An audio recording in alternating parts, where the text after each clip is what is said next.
Lapit mga kaibigan at makinig kayo.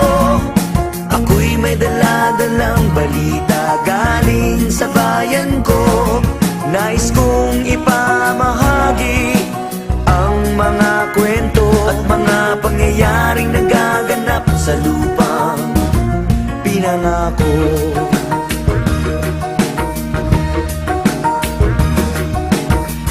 Pilipino sa isip at sa gawa. Ngunit bakit mga pinuno puro lamang salita? Isang gobyerno na kayang sikmurain at matawa, na may pamilyang kumakain ng kulang sa 2 beses sa isang araw. Minsan wala ngang panlugo. Bakit ganito kababaw isang pagkain nilangaw? Ang dadaputin at kakainin ng batang gutom. Alam ba ng mga husgado at lahat ng hukom na merong mas masahol pa sa hatol ng kamatayan? Yan ay ikay maging mahirap sa sarili mong bayan. Mga bata na ang dapat na ginagawa'y maglaro, pagkusay agos ng pawis at magbanat ng buto, upang kumita ng ilang pirasong pisong madungis. Kalyo sa kamay at paa na manhid sa matulis. Hindi manika ang hawak ng kanyang mumunting braso, bagkus isang taong gulang na kapatid at may baso sa harapan na nagbabaka sakaling lagyan o yung pambili ng tinapay na panglaman sa tiyan. Mga pinunong bago mamatay at magkasakit, sa sarap ng buhay sa'kin kayo ay makinig.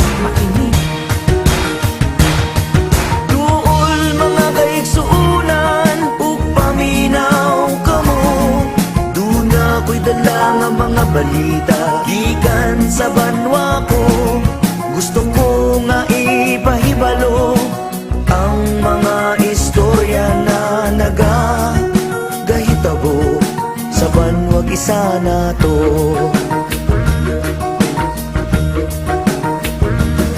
Mga bakal na dumudura ng apoy at ng tingga, tangan-tangan at balot ng kasuotang pandigma. Bakit di mapagtugma ang mayaman at tukha? Sa pananaw ang kapalit ay hapis at pagluluksa. Pare-parehong sundalo, Muslim o Kristiyano, ilan man ang masawi, di mo alam sinong panalo. Walang panalo dahil sa huli tayo ang talo. Pinoy ang nasa loob ng ataol na sinarado. Yan ba talaga ang sumpa dito sa lupang pinangako? Respeto at pagmamahalan ay pilit na tinatago. Laway hindi makadapo, may bakbak na limitado at nakakulong sa seldang may walang susing kandado. Kailan kaya matatapos ang pag-agos ng dugo at ang kapayapa ay mahawakan ng buong buo? Yan ba ang kwento o tanong na pilit na humahawi sa bawat taong bahagi ng watawat na hinabi? Duol mga kaigsuunan ug paminaw kamo.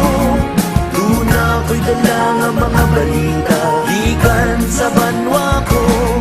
Gusto ko nga ipahibalo ang mga istorya na nagagahitabo sa banwag isa na to.